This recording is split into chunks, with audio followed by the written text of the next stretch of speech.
Ada beberapa materi yang akan disampaikan dulu oleh Ibu Dr. Haji Rosyati. Waktu dan tempat saya persilahkan, Ibu.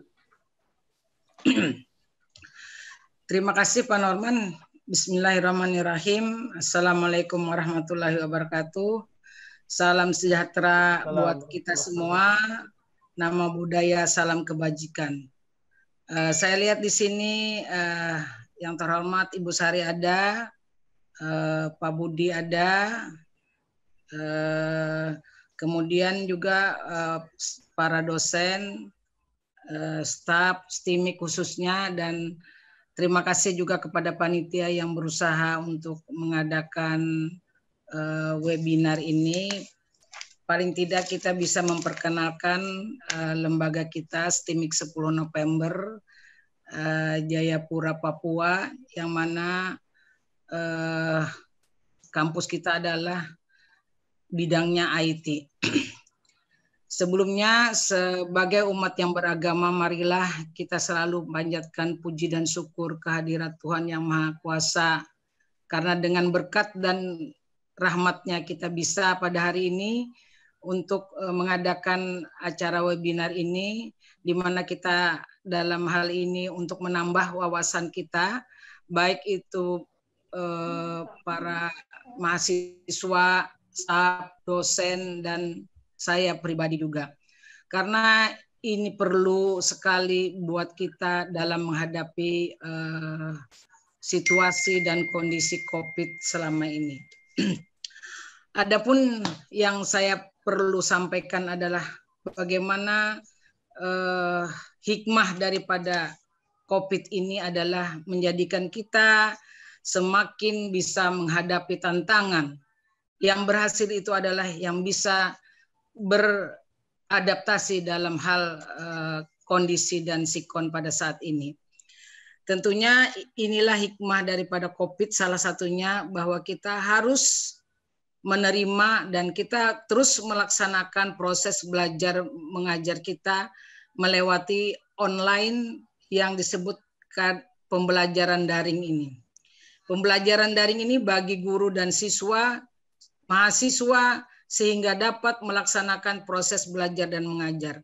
Salah satu contoh, anak saya kuliah di APU di Jepang, kebetulan dia liburan di Indonesia, dan sampai hari ini dia tidak bisa ke sana, dan seluruh kampus yang baik di Indonesia maupun di luar Indonesia mengadakan proses belajar mengajar secara online. Baik itu melalui Zoom, Google, dan segala macam. Dan saya lihat lebih daripada keaktifannya itu lebih besar daripada belajar tatap muka. Nah, kita perlu melihat apakah itu pembelajaran daring itu. Kita mengetahui bahwa saya harapkan nih buat mahasiswa STIMIK khususnya lah yang selalu aktif dan harus mengikuti proses belajar mengajar ini sehingga tidak ketinggalan. Saya lihat juga anak saya tidak pernah, hanya dia meninggalkan waktu di ruang di kamarnya belajar itu hanya makan dan sholat. Dari jam 8 pagi dia waktunya sama dengan Papua, Jepang, sampai jam 6 sore. Dan tugas terlalu banyak, lebih banyak tugas daripada tatap muka. Mudah-mudahan STIMIK 10 November juga bisa lebih meningkatkan proses pembelajaran ini daripada yang tatap muka. Lanjut. Apa itu pembelajaran daring? Ini yang host nih yang bikin slide nih. Tolong yang slide selanjutnya. Apa itu pembelajaran daring? Nah, kita bisa mengetahui bahwa pembelajaran daring itu adalah pembelajaran yang menggunakan model interaktif berbasis internet dan learning management system. Apa yang disebut kita LMS. Mungkin yang khusus IT itu sudah mengetahui, dan mungkin nanti kita juga bisa sekarang ini harus familiar dengan hal ini bagi yang pegawai negeri dan pegawai swasta dan segala level, segala lini dalam menghadapi ini melalui rapat semua sekarang melalui online. Salah satu contoh pembelajaran interaktif ini kita bisa menggunakan aplikasi Zoom, Google Meet, dan lainnya agar terjadi hubungan interaktif dua arah antara guru dan murid. Nah, seperti kita sekarang ini termasuk dengan pembelajaran daring, tapi materinya lain. Hanya ini materinya bagaimana kita mengetahui dasar-dasar untuk apa gunanya kita dalam proses belajar mengajar ini. Background saya adalah ekonomi dari S1, S2, S3. Dan sekarang ini manfaatnya adalah setiap rapat, setiap meeting, dan segala hal selalu melakukan secara online. Dan inilah gunanya kita belajar untuk familiar terhadap IT. Nah, kemudian slide berikutnya, slide B. Mengapa harus daring? Ya, mengapa harus daring? Karena inilah hikmah daripada COVID, salah satu hikmah daripada COVID ini, sehingga kita memaksa diri untuk melaksanakan kegiatan kita sehari-hari dengan melalui IT. Nah, justru itu adanya wabah ini, kita harus bisa familiar dengan laptop, dengan komputer, dengan iPad, dengan HP. Terus terang saya katakan bahwa ini adalah menghemat daripada biaya, menghemat daripada waktu, dan nanti akan datang orang tidak lagi memerlukan kampus yang megah, tapi adalah memerlukan dosen pengajar yang bermutu, yang bisa mengajar melalui YouTube, melalui Zoom, dan sebagainya. Mungkin nanti berikutnya nanti ada beberapa mata kuliah yang kita harus mengikuti lewat YouTube, lewat online, dan dosennya kita tidak tahu entah dari mana. Mahasiswanya di seluruh Indonesia, misalnya mata kuliah pengenalan komputer, tapi mahasiswanya ada yang dari Jakarta, ada yang dari Sulawesi, ada yang dari Kalimantan, ada yang dari Papua, termasuk STIMIK 10 November. Itu Aptikom nanti akan mengadakan hal tersebut, mengingat juga efisiensi biaya dan waktu, dan yang mana dosennya yang misalnya tidak ada untuk mata kuliah tersebut, kita akan melaksanakannya secara bersama-sama. Nah, kemudian juga kenapa kita harus melaksanakan daring ini? Proses PBM harus terus dijalankan. Proses belajar mengajar tidak bisa kita tinggalkan kalau kita COVID, tapi kita harus menjalankannya terus. Dan tidak akan terganggu dengan kondisi sikon ini. Jadi saya minta khususnya mahasiswa STIMIK 10 November, sekarang investasinya adalah IT. Jangan investasi yang lain, karena inilah kebutuhan pokok, kebutuhan primer kita sebagai mahasiswa, harus mempunyai laptop, internet, atau HP yang Android. Jangan lagi yang membeli yang lain-lain. Ini adalah masa depan untuk kalian semua.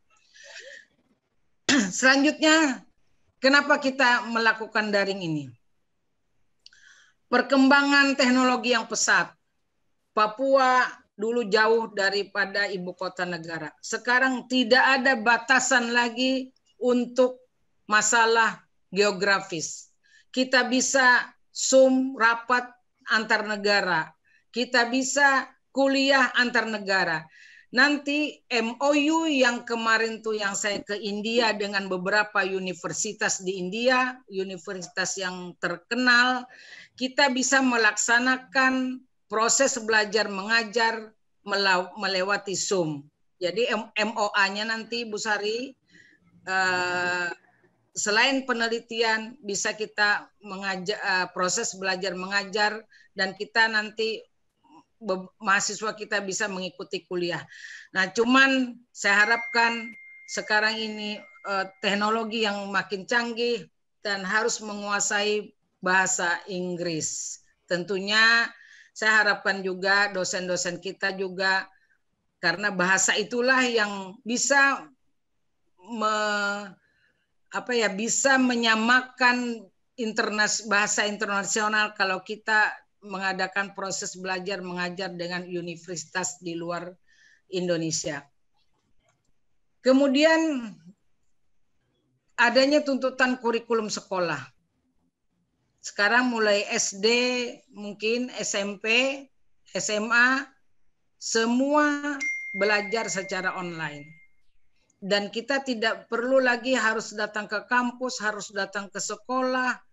Kita bisa di ruang makan, di kamar tidur, di ruang tamu, di mana saja kita, yang penting ada internet, kita bisa mengikuti proses belajar mengajar secara daring ini. Karena zaman generasi saya dulu mungkin tidak fasih dalam menggunakan IT. Justru itulah awal daripada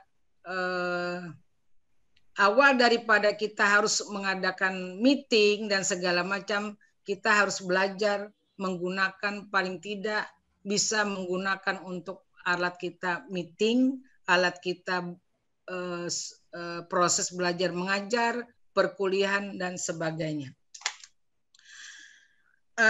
Lanjut, tujuan pembelajaran daring. Bagaimana, apa maksudnya tujuan daripada pembelajaran daring ini? Kita harus mengikuti program pemerintah untuk belajar dari rumah. Hal tersebut berkaitan dengan pemutusan mata rantai penyebaran wabah COVID-19. Inilah salah satu hikmah daripada COVID ini, kita bisa menggunakan IT lebih mendalam lagi. Coba kalau tidak corona, mungkin tidak ada rapat kita di Zoom, saya harus ketemu mahasiswa harus ketemu dosen ke kampus. Sekarang kan sudah bisa melewati Zoom untuk proses belajar mengajar. Karena Tuhan itu menurunkan sesuatu pasti ada hikmahnya. Ini kita sudah percaya bahwa COVID jangan dikira bahwa itu bencana semua, tapi banyak juga hikmahnya. Kita belajar kebersihan, kita belajar menghormati orang dengan tidak pakai salaman, menunduk, sama dengan adat istiadat orang Jepang. Belajar pakai masker kemana saja sekarang. Jadi kita sudah merupakan kebiasaan kita. Itulah hikmah COVID. Kemudian untuk memberikan kesempatan pendidikan kepada warga masyarakat yang tidak dapat mengikuti pembelajaran konvensional secara tatap muka. Sekalipun nanti COVID hilang di atas muka bumi kita, tapi proses daripada pembelajaran secara daring ini kita tetap laksanakan. Contoh saya mungkin harapkan si Pak Bone yang ada sekarang di Surabaya, dia bisa ikut aktif juga. Mudah-mudahan Pak Bone juga ikut dalam webinar ini. Next, Pak Bone bisa memberikan materi untuk acara webinar berikutnya. Nah, hari ini kan Pak Heru, selanjutnya Pak Bone, siapa yang bisa, apa aja. Kalau perlu memberikan kuliah di YouTube. Agar orang lebih mengenal juga kampus kita. Ada banyak hal lagi, yaitu adalah dapat memberikan pengalaman belajar yang bermakna bagi siswa atau mahasiswa tanpa terbebani tuntutan menuntaskan seluruh capaian kurikulum untuk kenaikan kelas maupun kelulusan. Nah, ini pun terhadap mahasiswa juga dilakukan, bahwa jangan karena COVID kita tidak bisa mengikuti kuliah. Jangan karena COVID kita tidak bisa melakukan praktikum. Praktikum bisa kita lakukan dengan mengikuti protokol kesehatan, ya. Praktikum bisa kita lakukan dengan mengikuti protokol kesehatan. Jadi jangan sampai tertinggal. Nah, mungkin audiens bisa mengerti kenapa materi ini yang kita kasih pada hari ini, karena inilah hal yang penting. Nantinya kalau sudah tidak ada lagi COVID, kita tetap melakukan beberapa hal mata kuliah yang dosennya tidak ada di tempat. Jadi yang mengikuti kuliah baik nanti S2, S3 dia tetap bisa memberikan materi kepada mahasiswanya walaupun dengan jarak jauh. Jadi tidak mengurangi aktivitas dalam proses pembelajaran daring ini. Selanjutnya, bagaimana implementasinya dengan proses belajar mengajar ini? Kita bisa menggunakan aplikasi Google Meet, Google Classroom, lewat Zoom, lewat Moodle, dan banyak lagi aplikasi-aplikasi yang nantinya mungkin pakar-pakar IT bisa menambah metode, wawasan, cara untuk bagaimana melaksanakan daring ini. Karena pembelajaran daring ini membutuhkan perangkat pendukung berupa aplikasi, penunjang, serta alat teknologi yang dapat terintegrasi dengan internet. Saya selaku di organisasi baik Aptisi, Aptikom, Aperti, kalau ada tatap muka ataupun lewat meeting secara Zoom, selalu saya berjuang agar di Papua diberikan jaringan internet yang lebih memadai dan berusaha untuk dosen dan mahasiswa diberikan aplikasi internet yang khusus untuk belajar mengajar yang biayanya itu ditanggung pemerintah. Baik lewat Aptikom, baik lewat Aptisi, ini selalu saya utarakan. Karena Papua kita sudah tentukan jam 3 untuk proses kuliah, tiba-tiba mati lampu. Internet tidak bisa. Nah, inilah yang kadang-kadang kendala daripada proses daring ini. Dan setiap organisasi yang saya ikuti, selalu saya berusaha mengajukan, menceritakan bagaimana susahnya internet di Papua. Agar pemerintah pusat itu memperhatikan kesulitan-kesulitan kita. Dan mudah-mudahan hal ini semakin hari semakin membaik sehingga proses belajar mengajar baik itu dari SD sampai perkuliahan bisa terlaksana dengan baik dan kita bisa mengikuti perkuliahan, pembelajaran sesuai dengan rencana dan kurikulum yang ditetapkan oleh pemerintah. Kepada mahasiswa khususnya STIMIK 10 November dan mahasiswa lainnya yang sudah menetapkan hatinya untuk mengambil sains IT, itu pilihan yang paling tepat dalam zaman era sekarang. Karena IT adalah yang membuat kita bisa sukses lebih daripada jurusan lain. Salah satu contoh,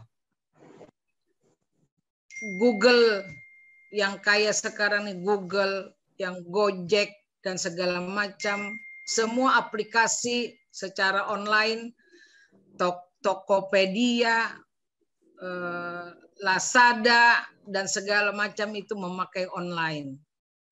Saya yakin mahasiswa yang ada sekarang bisa nanti menciptakan bisnis usaha khususnya di Papua seperti Gojek, Tokopedia, Lazada, macam-macam lah yang secara online itu khususnya misalnya lokal untuk Papua. Saya pribadi sekarang juga beli mayur lewat online. Beli apa saja keperluan rumah tangga lewat online. Lebih murah, lebih praktis, dan kita tidak bertemu muka sama penjual. Sayur, buka saja IG daripada sayur box. Semua sayur di situ lengkap dan bersih, higienis. Dia tinggal kirim, pesan hari ini, besok dikirim. Kue dan segala macam. Jadi tidak susah, mengurangi tenaga kerja, mengurangi jasa pembantu. Inilah bisnis yang lebih booming di era sekarang ini. Sangat tepat bagi anak-anak yang orang tuanya menganjurkan memilih perguruan tinggi di bidang IT. Justru itu saya yakin STIMIK 10 November nanti akan bisa berjaya di tanah Papua dengan meningkatkan khususnya SDM di Papua khusus bidang IT. Itu saja mungkin dari saya. Mudah-mudahan apa yang menjadi pengantar daripada materi hari ini bisa menambah wawasan daripada bapak-bapak, ibu-ibu yang ada sekarang ini dan bisa menyebarluaskannya kepada teman-teman, guru-guru sekolah SD, guru-guru sekolah SMP, SMA, mahasiswa baru yang mendaftar nih. Mungkin kita bisa sebar dan kita bisa masukkan di YouTube. Kurang lebihnya, wabillahi taufik wal hidayah. Wassalamualaikum warahmatullahi wabarakatuh. Salam sejahtera buat kita semua. Saya kembalikan lagi kepada moderator. Baik, Bapak Ibu sekalian, mengingat waktu yang sudah hampir habis, mungkin dari kami, STIMIK 10 November, atas nama STIMIK 10 November, mengucapkan banyak-banyak terima kasih kepada Bapak Ibu sekalian yang telah berpartisipasi dalam seminar online tentang penggunaan Google Classroom dan Google Meet. Seperti itu. Lebih dan kurangnya kami mohon maaf. Saya selaku moderator juga mohon maaf atas kesalahan-kesalahan yang terjadi, kesalahan-kesalahan teknis yang terjadi. Dan juga kepada Ibu Ketua, terima kasih. Kepada Bapak Heru juga terima kasih setelah menyampaikan materi yang cukup baik.